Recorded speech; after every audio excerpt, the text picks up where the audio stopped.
সকল প্রশংসার মালিককে, সকল ক্ষমতার উৎসকে, কেউ যেটা পারে না পারে কে? সে আল্লাহর দরবারে আমরা শুকরগুজার হচ্ছি, পড়ে নিচ্ছি কালিমাতু শুকর আলহামদুলিল্লাহ। সবাই গলা খুলে আওয়াজ করে পড়ুন, রব্বানা লাকাল হামদ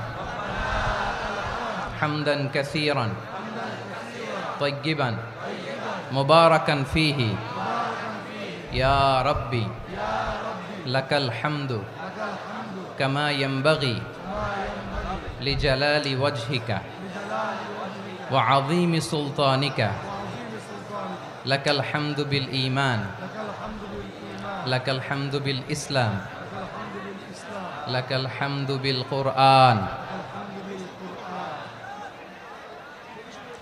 মরহুম মাওলানা শহীদুল্লাহ স্মৃতি সংসদ ও পেকুয়া সমাজ উন্নয়ন পরিষদের যৌথ উদ্যোগে আয়োজিত আজকের এই অষ্টম তাফসিরুল কোরআন মাহফিলের সম্মানিত সভাপতি, প্রধান অতিথি, বিশেষ অতিথি, মঞ্চে উপবিষ্ট মেহমানবৃন্দ এবং দেশ বরেণ্য প্রথিতযশা ওলামায়ে কেরাম যারা সকাল 10টা থেকে আজকের এই বিশাল তাফসিরুল কোরআনের ময়দানে আলোচনা করেছেন, আমি সবার প্রতি কৃতজ্ঞতা, অভিনন্দন, মোবারকবাদ জানিয়ে শুরু করছি।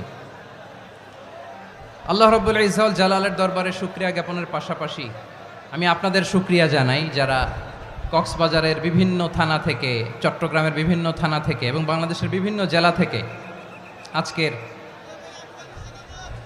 আমাদের এই প্রোগ্রামে প্রায় দীর্ঘ 5 বছর পর যে তাফসিরুল কোরআনের প্রোগ্রাম দিয়ে এবছর আমরা প্রোগ্রাম শুরু করছি, সেই প্রোগ্রামে আপনারা জয়েন করেছেন। আপনাদের সবাইকে অন্তরের অন্তঃস্থল থেকে শুভেচ্ছা জানাই। আমি অন্তরের অন্তঃস্থল থেকে শুভেচ্ছা জানাতে চাই আমার প্রিয় সাংবাদিক বন্ধুদের, electronics media, printing media, YouTuber ভাইদের। আজকে এই প্রোগ্রামের শান্তি শৃঙ্খলা নিরাপত্তার দায়িত্বে নিয়োজিত ছিল পুলিশ বাহিনী, বিডিআর বাহিনী, তারপরে র্যাব, দেশপ্রেমিক সেনাবাহিনী এবং পেকুয়ার ভলান্টিয়ার্স ভাইয়েরা, যারা যেভাবে আজকের প্রোগ্রামকে সার্থক করার জন্য আপনারা শ্রম দিয়েছেন, সময় দিয়েছেন, মেধা দিয়েছেন, উপস্থিত হয়ে প্রোগ্রামকে সার্থক করেছেন, আমি সবাইকে শুভেচ্ছা এবং মোবারকবাদ জানিয়ে শুরু করতে চাই। সম্মানিত ভাইয়েরা, আমাদের সময় হাতে খুব কম। বড় তাফসিল প্রোগ্রামগুলোর সবচেয়ে বড় ক্রাইসিস বা প্রবলেম হচ্ছে এখানে শোডাউন থাকে বেশি, ইউটিউবার থাকে বেশি, নিউজ কাভারেজ বেশি, কিন্তু মন খুলে, প্রাণ খুলে, নিঝুম নিস্তব্ধ একটা পরিবেশে কথা বলার যে সুযোগ, সেটা হয়ে ওঠে না। কিন্তু আমরা একটু কষ্ট করলে, একটু স্যাক্রিফাইস করলে এটা সম্ভব। আমি শুরুতে হাত জোর করে আল্লাহর ওয়াস্তে আপনাদেরকে চুপ থাকতে বলেছি। কোনো ভলান্টিয়ার্স আপনাকে বলবে না, একজন আরেকজনকে বলবে না, একে অন্যকে বলার দরকার নাই, থামো, সরো, জায়গা নাই, কিছু বলার দরকার নাই। শুধু চুপ থাকতে হবে মেহেরবানি করে কয়েকটা মিনিট। আল্লাহর ওয়াস্তে যদি মেহেরবানি করে চুপ থাকতে পারেন, কয়েকটা কথা শেয়ার করবো ইনশাআল্লাহ। এইদিকে চুপ হয়ে গেছে মাশাআল্লাহ, এই দিকটাতেও আল্লাহর ওয়াস্তে ধাক্কা ধাক্কি জায়গা না হলে পেছনে চলে যাও। আমাকে দেখা লাগবে জরুরি না তো, এলইডি আছে, ওখানেও দেখা যাবে, ওখানে চলে যাও। ধাক্কা ধাক্কি করে ঘেমে ঘরমাক্ত হয়ে কি একটা কঠিন অবস্থা। শীতের সিজন মনে হয়, আমি তো ঘামতেছি, ফ্যানটা বাড়াই দিতে হবে, ঘামতেছি টোটালি। র্যাবের ভাইয়েরা কি পরিমাণে কষ্ট স্বীকার করেছে আমাকে এখানে উঠাতে, যে এটা বলে বোঝানোর মতো না। তো আমাদের দেশের ভাইয়েরা ইমোশনাল, আবেগী, অনেক আবেগ দিয়ে অনেক কিছু আমরা হারাই, ভুল করি, আমরা বুঝি না, লং রানে আমরা চিন্তা করতে পারি না। একটা নিঝুম নিস্তব্ধ পরিবেশ যদি দেয়া যেত, কথা বলতে পারতাম, লক্ষ লক্ষ কোটি কোটি মানুষ, সারা পৃথিবীর মানুষ এটা শুনতো, মানুষের মন, মস্তিষ্ক, চিন্তা, মননে পরিবর্তন আসতো। কিন্তু ধাক্কা ধাক্কি করে আসতে আসতে আমাদের মাইন্ড ডিস্টার্ব হয়ে যায়। কিছু বুলেট পয়েন্ট সাজিয়ে নিয়ে আসছে, যেটা বলবো এটা ব্রেন থেকে হারিয়ে যায়, আর মনে রাখতে পারি না। জান নিয়েই তো টানাটানি, আমি মনে রাখবো কি? জান নিয়ে টানাটানি। তো যদি আমরা প্রতিটা বড় বড় পাবলিক ইভেন্টে যদি এরকম করি, আমাদের পক্ষে কি আর ময়দানে কথা বলা সম্ভব হবে? বাধ্য হয়ে পরে ফেসবুকে ঘোষণা দিব যে আমি আর তাফসির মাহফিলে নাই, আমি মসজিদের হালাকা করব, 20 জন নিয়ে আমি দাওয়াতি কাজ করব, যথেষ্ট, গুড ইনাফ। এটাই আপনারা চান নাকি? এটাই চান? তো একটু মেহরবানি করে চুপ করা যাবে না, জায়গা না হলে পেছনে চলে যান, কিন্তু যারা থাকবেন চুপচাপ, আওয়াজ করা যাবে না। আল্লাহর ওয়াস্তে অনুরোধ করার পরে যদি এটা ভায়োলেট করেন, জবাব দিতে হবে আল্লাহর কাছে। খবরদার, আল্লাহর ওয়াস্তে বলেছি, আওয়াজ করা যাবে না। ভাইয়েরা, এভাবে আলোচনা করা যায় না, মেহরবানি করে আওয়াজ করবেন না। আমার দিকে তাকান। আজকে যে টপিকটা নিয়ে আমি আপনাদের সামনে কথা বলবো সেটা হচ্ছে আমাদের ধর্মীয় জীবনে, সামাজিক জীবনে, রাষ্ট্রীয় জীবনে ঐক্যবদ্ধ থাকার গুরুত্ব। The importance of unity in our life. আমরা ঐক্যবদ্ধ থাকতে চাই কি চাই না? এই আপনাদের গলার আওয়াজ। আমরা ঐক্যবদ্ধ জীবনযাপন করতে চাই কি চাই না? চাই। ঐক্যের কোনো বিকল্প নাই। গত 50 বছর তো দেখেছি এ ডিসইউনিটি, অনৈক্য, বিভেদ, বিচ্ছিন্নতা আমাদেরকে কোথায় নিয়ে গিয়েছে। এই যে দেখেন, কিছুদিন আগে আমাদের বর্তমান নেতা ডক্টর ইউনূস, উনি সব রাজনৈতিক নেতৃবৃন্দদেরকে ডেকেছেন একটা ইস্যুকে কেন্দ্র করে। তার মানে গোটা বাংলাদেশ এক হয়ে গিয়েছে। আমরা সবাই উদ্বেলিত হয়েছি, উচ্ছ্বসিত হয়েছি, ঠিক কিনা বলেন? রাজনৈতিক নেতাদেরকে ডেকেছেন উনি, আমরা এক হয়েছি। এরপর ধর্মীয় অঙ্গনের যে লিডাররা, বিভিন্ন ধর্মের, শুধু মুসলিম না, সবাইকে ডেকেছেন, আমরা ঐক্যবদ্ধ হয়েছি। এটাকে বলে ন্যাশনাল ইউনিটি, জাতীয় ঐক্য। যে কোনো ধরনের কনস্পাইরেসি, ষড়যন্ত্র, আধিপত্যবাদ মোকাবেলায় জাতীয় ঐক্যের চেয়ে মোক্ষম হাতিয়ার আর নাই। আমাদের একটা প্রতিবেশী দেশ আছে, আমরা আমাদের দেশ নিয়ে যত ভাবি তারা তার চেয়ে বেশি ভাবে। কথা বুঝতেছেন না? আরো ভেঙে বলতে হবে। হ্যাঁ, আমরা আমাদের দেশ নিয়ে যত উদ্বিগ্ন, এদের আরো টেনশন বেশি। বলেন, আমাদের দেশে শান্তি আছে না নাই? আমরা হিন্দু মুসলিমে কখনো দাঙ্গা লাগে? আসতে বলেন, কেন লাগে? ওদের পূজা পর্বণে আমাদের মাদ্রাসার ছেলেরা যে পাহারা দেয়, চিল্লায় বলেন ঠিক কিনা? আমাদের তাফসির মাহফিলের সময় ওরা ডিস্টার্ব করেন, ঢোল বাজায় না। ওদের পূজা পর্বণের সময় আমাদের তাফসির মাহফিলের ডেট হলে আমরা চেঞ্জ করে দেই। সুবহানাল্লাহ, কি সাম্প্রদায়িক সম্প্রীতির রোল মডেল। আর ওই বাংলাদেশের ব্যাপারে তারা অনেক ডিসইনফরমেশন ছড়াচ্ছিল। ভারতের অনেকগুলো গণমাধ্যম, আমি জেনারেলাইজ করব না, আমাদের প্রতিবেশী দেশের সব গণমাধ্যমকে আমি দোষ দিতে চাই না, অনেকগুলো গণমাধ্যম তারা ডিসইনফরমেশন শেয়ার করেছে। ডিসইনফরমেশন আর মিস ইনফরমেশনের পার্থক্য আছে। মিস ইনফরমেশন না জেনে ভুল বুঝে একটা মিথ্যা বা ভুল তথ্য ছড়িয়ে দেয়া, এটার ক্ষমা আছে, এটার কি আছে? আর ডিসইনফরমেশন মানে ইচ্ছা করে, প্ল্যান করে, ম্যাপ করে, ছক এঁকে মিথ্যা, গুজব, রটনা সোশ্যাল মিডিয়ায় ছড়ানো, এটার ক্ষমা আছে? আওয়াজ করে বলেন, ক্ষমা আছে? ভারতের কিছু গণমাধ্যম তাই করেছে। আমরা ব্যথিত হয়েছি, আমাদের হৃদয়ে রক্তক্ষরণ হয়েছে। আমাদের প্রতিবেশী দেশকে বলতে চাই, আমাদের দেশ নিয়ে আপনাদের ভাবার দরকার নাই। নিজের চরকায় তেল দেন, নিজের দেশ নিয়ে ভাবেন। গত মাসের ভয়েস অফ আমেরিকার রিপোর্ট, বাংলাদেশে সংখ্যালঘু জনগোষ্ঠী আগের চেয়ে বেশি নিরাপত্তা পাচ্ছে। Report voice of America, Muslim report নাকি? মুসলিম জরিপ, ভয়েস অফ আমেরিকা। কথা বুঝে নাই বোধহয়। ভয়েস অফ আমেরিকা কি আমাদের রিপোর্ট? না, ভয়েস অফ আমেরিকার জরিপ, বাংলাদেশে সংখ্যালঘু জনগোষ্ঠী আগের চেয়ে ভালো নিরাপত্তা পাচ্ছে। শুধু এখানেই শেষ না, মাইক্রোসফটের একটা জরিপ শোনায় আপনাদেরকে। তারা সারা পৃথিবীতে গুজব, ভুয়া আর মিথ্যা নিউজ ছড়ানোতে কোন দেশ সেরা একটা রিপোর্ট করেছে। এর মধ্যে 1 নম্বরে এসেছে ভারতের নাম। মাইক্রোসফট তো মুসলমানরা চালায় না? কথা বোঝে নাই বোধহয়।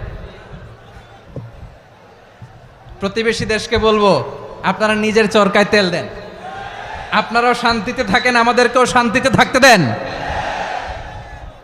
সব চেঞ্জ করা যায়, প্রতিবেশী চেঞ্জ করা যায় না। আমাদের ল্যান্ড তাদের ল্যান্ড, পাশাপাশি। আমরা চাই তারাও সুখে থাক, আমরাও সুখে থাকি, ঠিক কিনা? কিন্তু প্রতিবেশী হলে বন্ধুত্বপূর্ণ আচরণ করতে হয়। প্রতিবেশী যদি বন্ধু না হয়ে প্রভু হতে চায়, এরকম দানব প্রতিবেশী কেউ চায় না। ভারত যদি বন্ধুত্ব উপহার দেয়, আমরাও বন্ধুত্ব দিব। কি বলেন? তারা যদি বন্ধুসুলভ আচরণ করে আমরাও বন্ধুত্ব উপহার দেব, কারণ আমাদের পররাষ্ট্র নীতি হচ্ছে সবার সাথে বন্ধুত্ব, কারোর সাথে বৈরিতা নয়। আলহামদুলিল্লাহ বলেন, কত চমৎকার পলিসি আমাদের। আমরা নির্বিবাদী, আমরা বাংলাদেশিরা শান্তিকামী, we are proud of that. এজন্য আমরা গর্ববোধ করি। আমাদের পররাষ্ট্র নীতি সবার সাথে বন্ধুত্ব, কারোর সাথে শত্রুতা নয়। তাই প্রতিবেশী দেশকে বলবো, আমার ভাইয়েরা, আপনারাও আমাদের ভাই, বন্ধুত্ব দিলে বন্ধুত্ব পাবেন। বন্ধুত্ব ইজ ওয়েলকাম, দাদাগিরি নয়। বন্ধুত্ব ওয়েলকাম, দাদাগিরি নয়, লাউড অ্যান্ড ক্লিয়ার। ভারত যদি বন্ধুত্ব দেখায়, বন্ধুত্ব পাবে। কিন্তু ভারত যদি বাংলাদেশে আধিপত্যবাদ বিস্তার করতে চায়, বাংলাদেশের 18 কোটি জনগণ সেটা রুখে দেবে। ভারত যদি গৌর গোবিন্দের ভূমিকায় নামতে চায়, দেশের 18 কোটি মুসলমান শাহজালালের ভূমিকায় নামবে।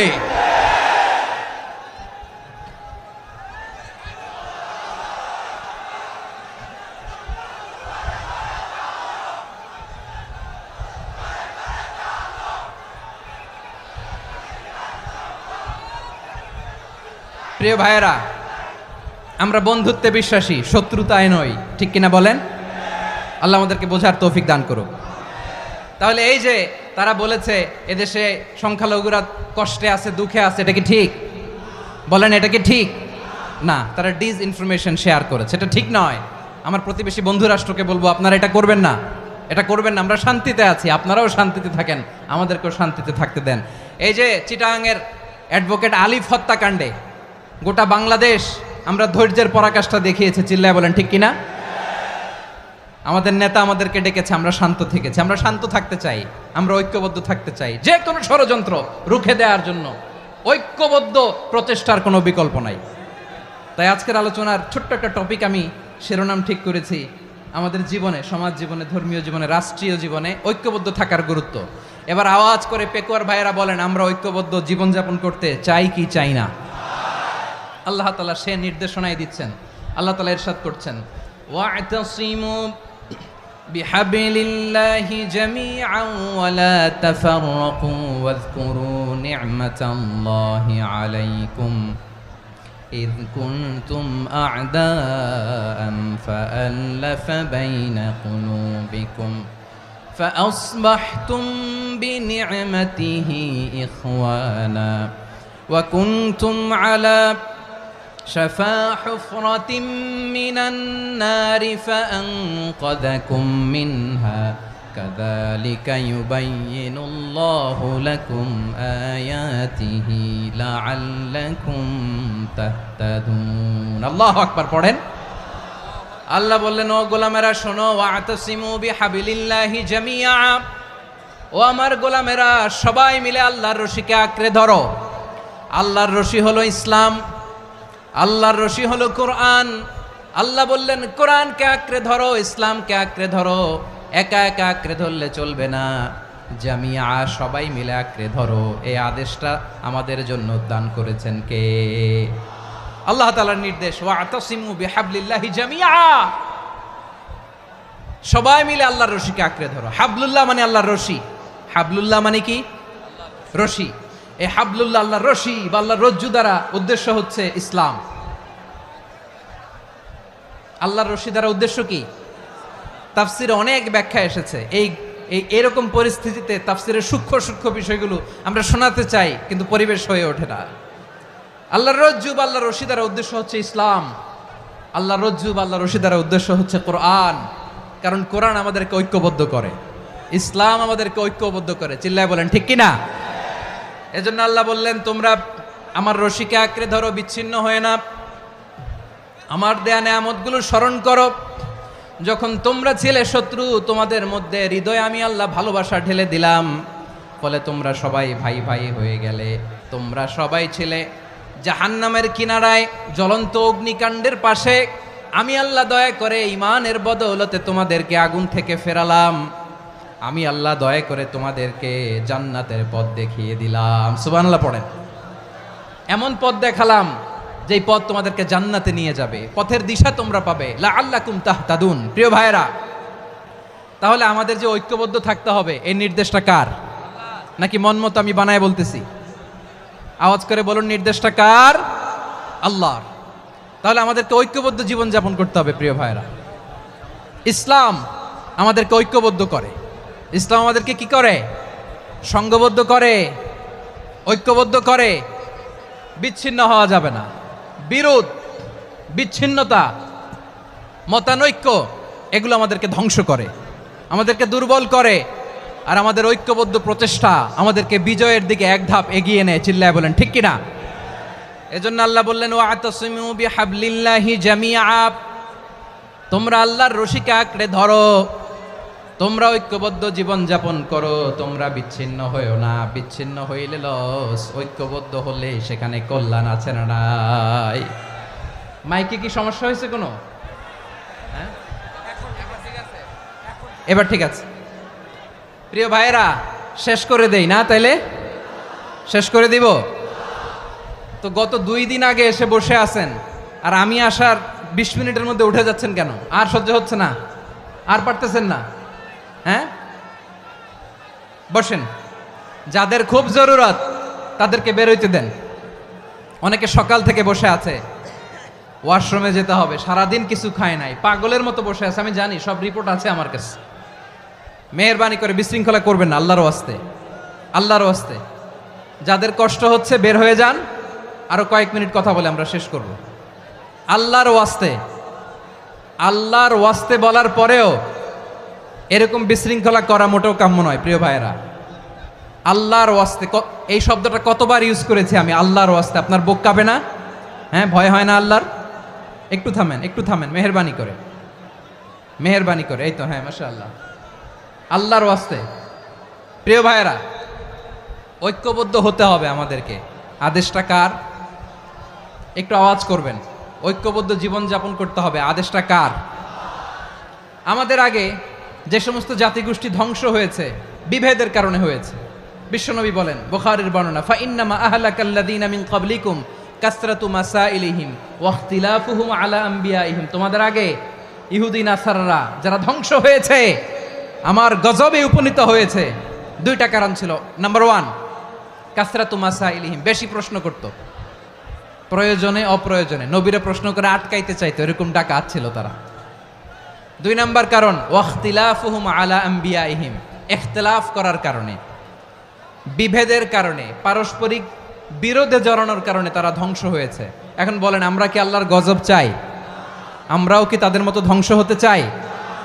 এজন্য আল্লাহ তাআলা সূরা আল ইমরানের 105 নম্বর আয়াতে বললেন, ওয়ালা তাকুনু কাল্লাযীনা তাফাররাকু ওয়াখতালাফু মিন বা'দি মা জাআহুমুল বাইয়িনাত ওয়া উলাইকা লাহুম আযাবুন আযীম। খবরদার, প্রমাণ পাওয়ার পরেও, দলিল নাজিল হওয়ার পরেও যারা বিরোধ করেছে, ইখতিলাফ করেছে, বিচ্ছিন্ন হয়েছে, খবরদার তোমরা তাদের মতো হও না। যদি তাদের মতো হও তাহলে জেনে রাখো, ওয়া উলাইকা লাহুম আযাবুন আযীম, তাদের জন্য আমি মর্মন্তুদ শাস্তি প্রস্তুত করে রেখেছি। যারা বিচ্ছিন্ন হয়েছে, বিরোধ করেছে, তারা কারা? ইহুদি নাসারারা। এই আয়াতের তাফসীরে কাল্লাযীনা তাফাররাকু ওয়াখতালাফু, যারা বিচ্ছিন্ন হয়েছে, বিরোধ করেছে, তারা কারা? মুফাসসিরিন ইকরাম বলেছেন তারা ইহুদি নাসারারা। আওয়াজ করে বলুন তো, তারা কারা? ইহুদি নাসারারা। বিষ্ণু ঈসা ইসলাম সুনানে আবু দাউদ এবং তিরমিজির হাদিসে বলেন, ইফতারাকাতিল ইয়াহুদু আলা 71 ফিরকা, ইহুদিরা 71 দল হয়েছে। ইখতিলাফ করতে করতে কয় দল? সবাই বলে নাই, কয় দল? ওয়াফতারাকাতিন নাসারা আলা 72 ফিরকা, আর নাসারারা হয়েছে 72 দল। আওয়াজ করে বলুন তো, কয় দল? ওয়াসাতাফতারিকু হাদিহিল উম্মাহ বি73 ফিরকা। আর বিশ্বনবী আফসোস করে বলেন, আমার উম্মত হবে 73 দল। ইহুদি 71 দল, নাসারা 72 দল, আর আমার উম্মত, বুঝে থাকলে আওয়াজ করে বলেন। বিশ্বনবী বলেছেন, আমার উম্মত ভাগ হবে কয় দলে? কুল্লুহা ফিন্নার, সব জাহান্নামে যাবে, ইল্লা ওয়াহিদা, একটা দল ছাড়া। সাহাবারা বললেন, মান হিয়া ইয়া রাসূলুল্লাহ, সে নাজাত প্রাপ্ত জান্নাতি দল কোনটা? আপনি কি আমাদের বলবেন না? আপনি মেহেরবানি করে একটু বলে দেন তারা কারা। বিশ্বনবী বললেন, মা আনা আলাইহি ওয়া আসহাবি, আমি এবং আমার সাহাবারা যেই মতের উপর, যেই পথের উপর আছে, এই মত এবং পথের উপর যারা থাকবে তারাই জান্নাতের দল হয়ে যাবে। যারা আমার মত, আমার সাহাবীর মত এবং পথকে অনুসরণ করবে তারাই জান্নাতে যাবে। তাহলে প্রিয় ভাইয়েরা, আমরা কি আর ইখতিলাফ করব, কাদা ছোড়াছুরি করব? করবেন না যে বোঝাই তো যাচ্ছে দৃশ্য দেখে। ধাক্কাধাক্কি যে আপনারা করবেন না, আপনাদের এই যে আমলনামা তো আমার কাছে আছে। পেকুয়ার ভাইয়েরা, এটা তো আমার ওয়ার্ম আপ প্রোগ্রাম। আমার বিভাগীয় প্রোগ্রাম হচ্ছে 8 বিভাগে 8টা। কয়টা? এটা কেন নিলাম? নেয়ামতুল্লাহ নিজামীর জ্বালা থেকে বাঁচার জন্য নিলাম। ওর জ্বালাতনে ও পারে না মালয়েশিয়া থেকে আমরা টেনে নিয়ে আস, চার্টার ফ্লাইট ভাড়া করে পারে না নিয়ে আস। এমন কোনো মাধ্যম নাই, এমন কোনো ওয়ে নাই, সে ধরে নাই। আর তার কাছে আমার কাছে তার দাবিও আছে, কারণ এর আগে 2-3 বার আসার কথা ছিল, কয়েকবার এসে এসে ফিরে গেছি, অনুমতি হয় নাই। এখন দাবার গুটি পাল্টে গেছে, দাবার গুটি পাল্টে গেছে। এক মাঘে শীত যায় না, কিন্তু আমরা স্মরণে রাখি না, ভুলে যাই। এটাই বড় আফসোস প্রিয় ভাইরা। তো এটা ওয়ার্ম আপ প্রোগ্রাম, এটা ওয়ার্ম আপ উদ্বোধনী প্রোগ্রাম, বিভাগীয় প্রোগ্রাম আমার জানুয়ারি থেকে শুরু। তো যা যা করছেন আমার সাথে পেকুয়াতে সব কিন্তু বয়ান দিব, ওই জায়গায় সব বলে দিব পেকুয়াবাসী কি করছে। আমি তো ভাবছি পেকুয়ার জেনারেশন জি আমাকে এমনভাবে রিসিভ করবে, আমার কোনো ব্যাগ পেতে হবে না, কষ্ট পেতে হবে না। আমাকে স্মার্টলি তারা স্টেজে রিসিভ করবে, স্মার্টলি তারা সেফ এন্ট্রি সেফ এক্সিট দিবে। তো বাস্তবে তো উল্টা, একেবারে উল্টা। আমি জানি জায়গা নাই, ওই যে দেখছেন উত্তর রেডিয়াস। আমি জানি যে ধারণ ক্ষমতার অনেক বেশি লোক হয়ে গেছে, এটা আমি জানি। ভালোবাসা কোনো আইন কানুন দিয়ে মাপা যায় না, এটা আমি জানি। এটা যে ভালোবাসার বহিঃপ্রকাশ, এটাও আমি বুঝি। ভালোবাসাকে আটকায় রাখা যায় না। এটা যে ভালোবাসার অগ্নি স্ফুলিঙ্গ, এটারে কোনো কিছু দিয়ে দামায় রাখা যাবে না, এটা আমি টের পাই। এজন্যই মনকে বুঝতে যেটা ভালোবাসা। মেহেরবানি করে অল্প কয়েকটা মিনিট একটু সুশৃঙ্খল আমার সাথে থাকতে হবে, আল্লাহর ওয়াস্তে, আল্লাহর ওয়াস্তে। প্রিয় ভাইরা, তাহলে আমরা ঐক্যবদ্ধ জীবনযাপন করতে চাই, ঠিক কিনা বলেন? এবার বলেন ঐক্যের ভিত্তি কি? আমরা যে ঐক্যবদ্ধ হব কিভাবে? সবাই বলে ঐক্য চাই, ঐক্যবদ্ধ হতে চাই। ঐক্যের ভিত্তি কি বলেন? ঐক্যের ভিত্তি হচ্ছে তাওহীদ। আওয়াজ করে বলতে হবে সবাই, ঐক্যের ভিত্তি কি? যেই বলবে লা ইলাহা ইল্লাল্লাহ, ও আমার ভাই, তার জন্য আমার হৃদয়ে দরদ, মায়ামাখা দরদ, ভালোবাসা আছে না নাই? তাওহীদ। এই মুসলিম উম্মার ঐক্যের ভিত্তি তাওহীদ। পেকুয়ার ভাইরা মনে রাখেন, মেসেজগুলো মনে রাখেন। মুসলিম উম্মার ইউনিটি, ঐক্য, এটার ভিত্তি হচ্ছে তাওহীদ। যেই পড়বে লা ইলাহা ইল্লাল্লাহ, সে আমার কি? এজন্য বিষ্ণুই বলেন, মান ক্বালা লা ইলাহা ইল্লাল্লাহ, যে ব্যক্তি বলবে লা ইলাহা ইল্লাল্লাহ মুখলিসান মিন কলবিহি, অন্তর থেকে যে পড়বে লা ইলাহা ইল্লাল্লাহ, দাখালাল জান্নাহ, সে জান্নাতি হয়ে যাবে। সুবহানাল্লাহ বলেন। যেই পড়বে লা ইলাহা ইল্লাল্লাহ, সে কই যাবে? জান্নাতি হয়ে যাবে। তো এখন আমার সব ভাই যারাই লা ইলাহা পড়ছে জান্নাতে যাক, চাই কি চাই না? নাকি আপনি শুধু একাই জান্নাতে যেতে চান? একাই যেতে চান? জান্নাতে একা আমি যাব না তো ভাই, তোমাকেও জান্নাতে দলে নিতে চাই। সবাই বলেন, জান্নাতে একা আমি যাব না তো ভাই, তোমাকেও জান্নাতে দলে নিতে চাই। আমাদের জান্নাতের দল ভারী হোক, আমরা চাই কি চাই না? যেই বলবে লা ইলাহা ইল্লাল্লাহ, ওই আমার ভাই, সে জান্নাতে যাক, এটাও আমি চাই, ঠিক কিনা? নাকি সবাইরে জাহান্নামে পাঠাইয়া খালি আপনি জান্নাতে ঢুকবেন? আচ্ছা বলেন, সব গেছে জাহান্নামে, আপনি একা জান্নাতে, ওই জান্নাতে ভাল লাগবে আপনার? আকল খাটান। সব জাহান্নামে গেছে, যান। এ কাফের, ও জালেম, ও নাস্তিক, সব গেছে জাহান্নামে, আপনি একা জান্নাতে, ওই জান্নাতে ভাল লাগবে? জান্নাতে আমি একা যেতে চাই না, আমার জান্নাতের দলকে আমি ভারী করতে চাই। চিল্লায় বলো ঠিক কিনা? যারাই বলবে লা ইলাহা ইল্লাল্লাহ, তারা আমার ভাই। বিশ্বনবী এই কথাটার আরো চমৎকার ব্যাখ্যা করেছেন।